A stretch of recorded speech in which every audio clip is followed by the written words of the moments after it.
un racó. Moltes gràcies.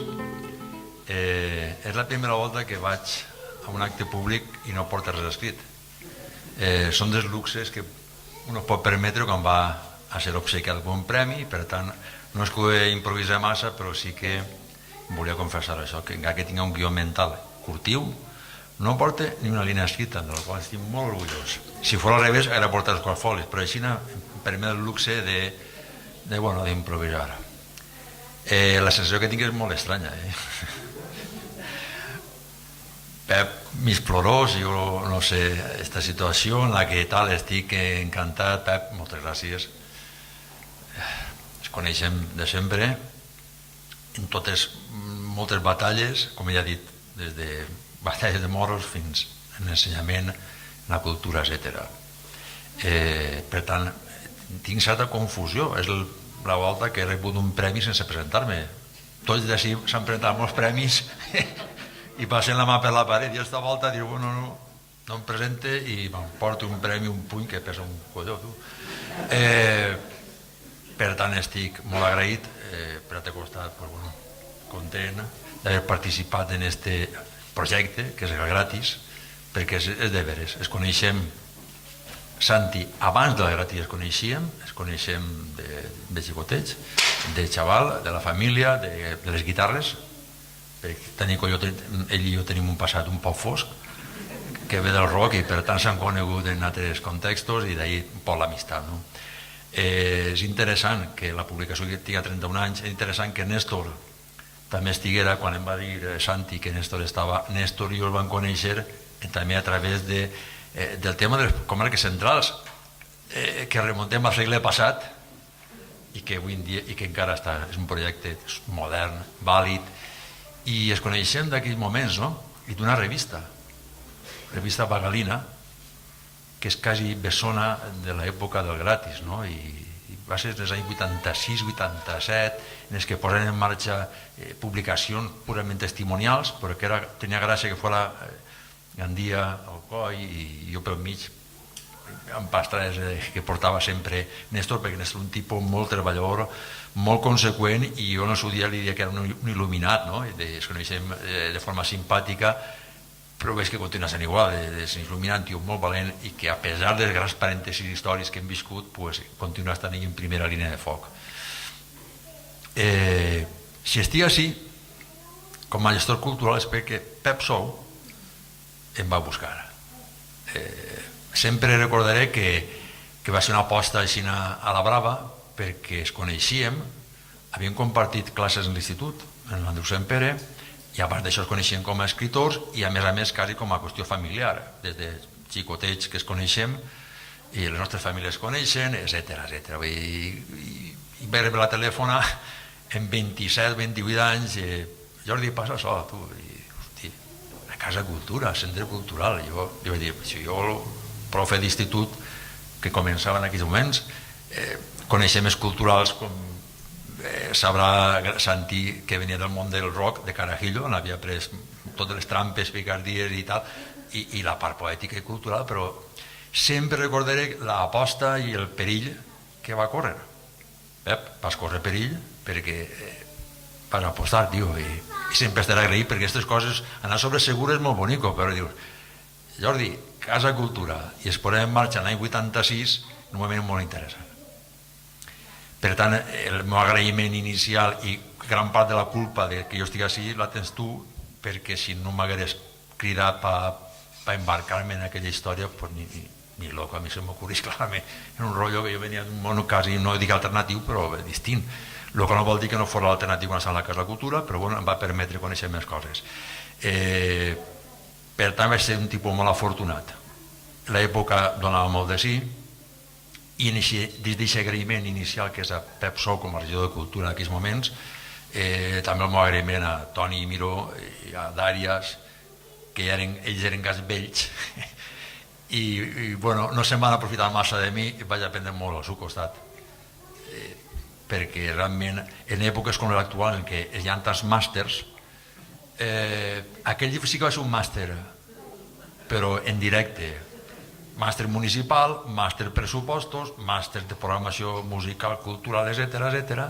I per tant era qüestió de posar-se les piles i aprendre en un ofici que no existia.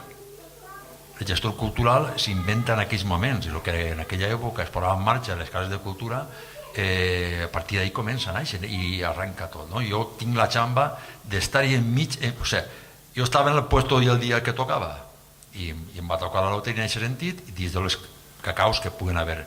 Per tant, estic molt agraït també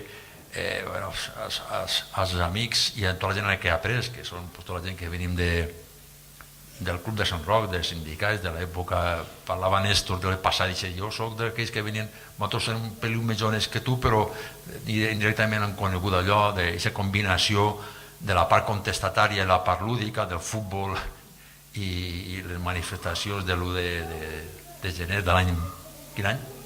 76? O 70, no que sé. D'aquesta ignorància i aquesta il·lusió i tot combinat d'una forma espontània i tal. Per tant, estic més que agraït.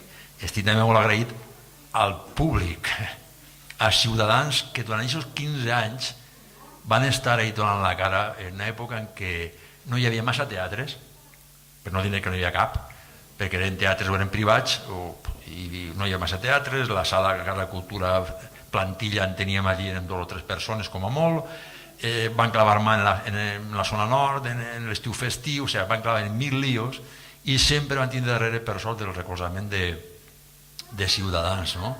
I d'aquesta gent més o menys que es feia càrrec que dins de les limitacions que teníem ho posàvem en marxa. I per últim sí que hauria d'agrair que Lucía, la Mòdana, s'hagi xamat aquests anys en els que molts d'ells fèieu classes en l'Institut Pare Vitòria i duien una doble vida, quasi que em tocava el telèfon i hi ha un container a la plaça, no sabem què fer, i entre classe i classe baixava i tal. Després ja vaig tindre una temporada més tranquil·leta que vaig aconseguir la comissió, però l'ofici com a tal era, pensem que la Casa de Cultura era una cosa purament figurativa, i collons, allò era arromangar-se a tope, no? I per tant no puc més que dir que la feina que hagi pogut lluir ha sigut gràcies a moltíssima gent. Jo era un poc la part visible i estava ahí pel mig. Era també gràcies a la il·lusió, a uns moments molt interessants en els que pintors, actors, companyies, la pròpia societat estava en un punt, tenia molta ebullició, i la ciutat d'Alcoi sempre té punt d'ebullició, però en aquells moments, quan es munta el que és la mare de les batalles, que almenys me l'havia passat directament per les mans, que era la mostra de teatre, de no res s'inventa la mostra, i no s'inventa perquè sí, s'inventa perquè Alcoi tenia un caldo de cultiu, tenia tot menys teatres, però tenia actors, tenia escenògrafs, tenia gent que cosia, i entre tots vam espentar el carro, i en les filades dels miqueros, en la parròquia de les carmelites, on podíem fer bolos. I així vam estar 10 anys, vaig estar així. I vaig dir, vale. I això s'acaba l'any 2000, que com totes les coses és bo eixir dels llocs bé, no esperem que peguen la pata, perquè l'any 2000 va pegar tot un pet que Déu, i vaig tenir també molta sort de no estar allà, i em vaig tornar a fer classe, i per tant, en definitiva, que estic molt agraït pel gest del gratis, però sobretot també pel que jo l'assum més que l'extrem, la punteta d'un iceberg, on darrere hi havia molta història. Pintors, músics, teatreros, gent alternativa, gent del rock, música contemporània, o sigui, estava mesclat, però la cosa rulava bé. En pocs diners fem el que teòricament sempre s'ha fet així al Alcoi, de la necessitat virtut. No hi havia massa diners, però hi havia idees. I vam partir sempre d'un tema, com que no hi havia diners no podien ser exhibidors, érem productors. Van seguir el que s'han fet els nostres abuelos i tota la gent, era dir, fer la feina així i vendre-la fora. I ens va anar molt bé.